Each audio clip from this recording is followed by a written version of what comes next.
नखानामुद्योतैर्नवनलिनरागं विहसतां कराणां ते कान्तिं कथय कथयामः कथमु मे कयाचिद्वा साम्यं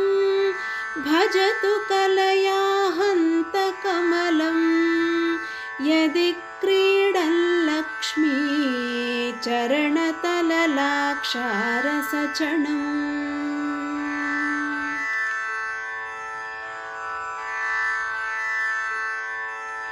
समं देवी स्कन्दद्विपवदनपीतं स्तनयुगं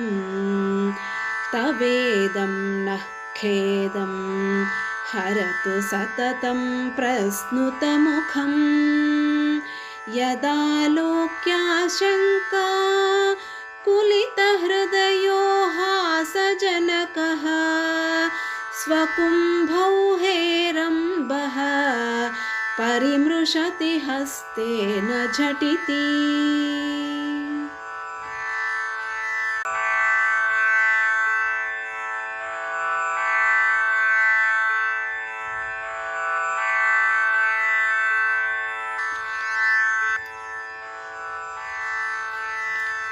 अमूते वक्षोजावमृतरसमाणिक्यकुतुपौ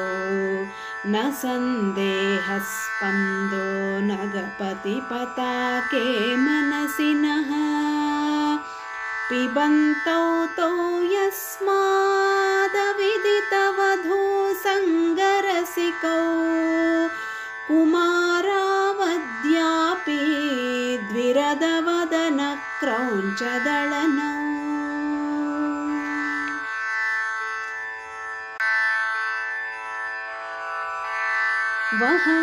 वहत्यम्बस्तम्बे रमदनुजकुम्भप्रकृतिभिः समारब्धां मुक्तामणिभिरमलां हारलतिकां कुचाभोगो बिम्बाधररुचिभिरन्तशबलितां प्रतापव्यामिश्रां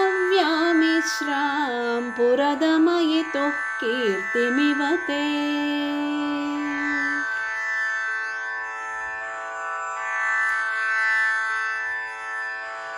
तव स्तन्यं मन्ये धरणिधरकन्ये हृदयतः पयः पारावारः परिवहति सारस्वतमिव दयावत्या दत्तं द्रविडशिशुरास्वाद्य तव यत् कवीनां प्रौढानामजनिकमनीयः कवयिता